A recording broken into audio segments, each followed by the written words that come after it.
So we're starting a brand new series, everybody, and it's called Change the Story. I'm so glad that you're here together today. Write this down. There's a famous saying that says, show me your friends and I'll show you your future. See, the people you walk with, listen to, and attach yourself to will shape your destiny more than you realize. Think about it. Even a little child has an accent or habits and outlooks that come from their home. Proverbs chapter 13 verse 22 says, if you walk with wise people, you will become wiser.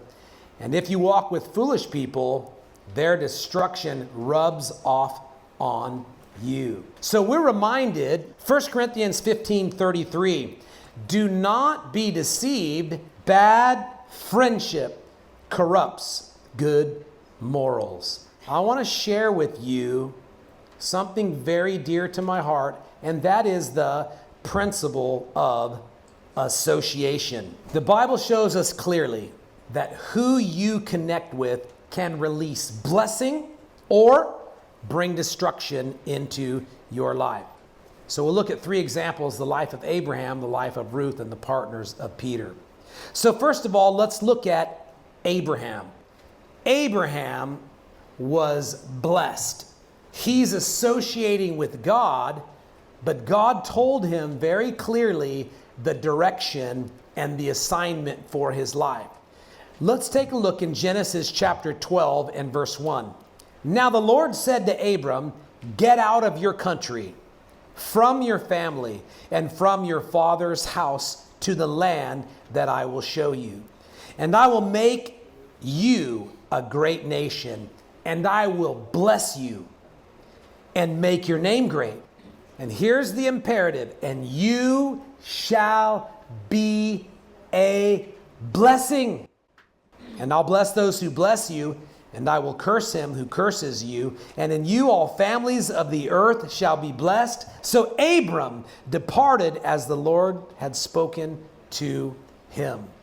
But you know, it takes humility to obey God and to disassociate with your family or friends, your colleagues or classmates or kindred or cousin, to disassociate with them and follow God's plan for your life. It takes great humility, and you have to lay down your pride because you think, well, no, I have to stay connected to these people. No, you don't burn bridges, but if the Lord is saying disassociate with people, places, and things that will pollute you and dilute you, then you have to disassociate with it. Now, I didn't know this, but I got born again, and I was baptized, and I was going to church, and I went to prayer meetings every Saturday night. I went to church every Sunday, but then I'd go out and do drugs with my friends, and I'd get drunk. And I'd fall, and I'd cry in the mirror, and I was filled with shame, and I couldn't understand why. And I would tell the Lord regularly, I just can't be a Christian. I'm smoking pot all the time. But it was because I was hanging around the wrong people. And I didn't know. I would think, Lord God, make me strong. And then I'd go where I would cry to the Lord, and I was overwhelmed with weakness, and I didn't understand. But the Lord was leading me to leave my friends behind and follow Christ and follow the cross.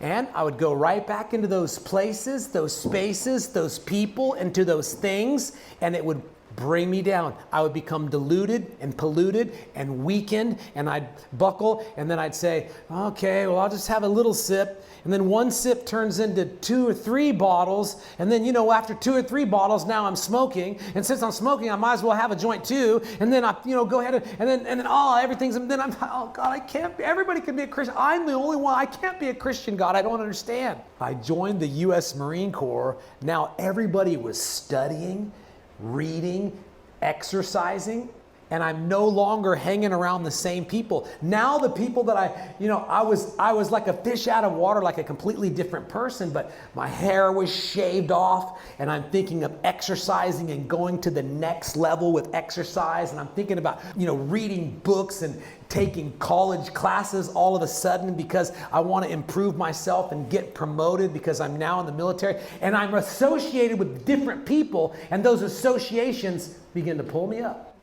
And now I don't do those things anymore. Isn't that amazing? But it's all because of the principle of association. Take a look at Proverbs chapter 22 and verse 4. It says this, by humility and the fear of the Lord are riches and honor and life. Because Abraham humbled himself, he experienced this riches and honor and life. But now Lot was his nephew, and as long as Lot was associated with Abraham, he was thoroughly blessed. But guess what happened? Lot started associating with Sodom. The Bible said he set his gaze on Sodom. And after he kept gazing at Sodom, guess what? He pitched his tent toward Sodom. When he'd wake up in the morning, he'd come out of his tent and he'd yawn and stretch and go, oh, there's Sodom. And then he'd go into Sodom. Next thing you know, the Bible said he pitched his tent in Sodom. So now his association is no longer with Abraham. His association is with Sodom. And guess what it did? It destroyed his life, destroyed his wealth, destroyed his assets, lost his wife, became immoral, horrible things. The Moabites came from Lot, and it was all because his bad associations. Because of the divine association that Abraham is walking with the promise of God in the direction of God, realigning himself, no longer hanging out with Babylonians, the Ur of the Chaldees. Because of that, I want you to see what happened in Genesis chapter 13, verse 3. Abram was very rich in cattle, in silver, and in gold. Say it out loud. I am a child of Abraham.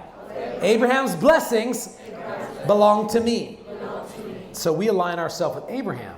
We don't align ourselves with Sodom. Is that true? The association makes a big difference. But I want you to think about this. A river that is overflowing, a river that, this is the Mississippi River in the U.S., but the river that's overflowing oftentimes will water the fields all around for the upcoming harvest because of proximity.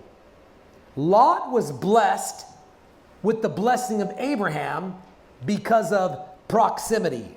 But when he disassociated with Abraham and now he's associating with people, places, and things that are wrong, then it ended up polluting him.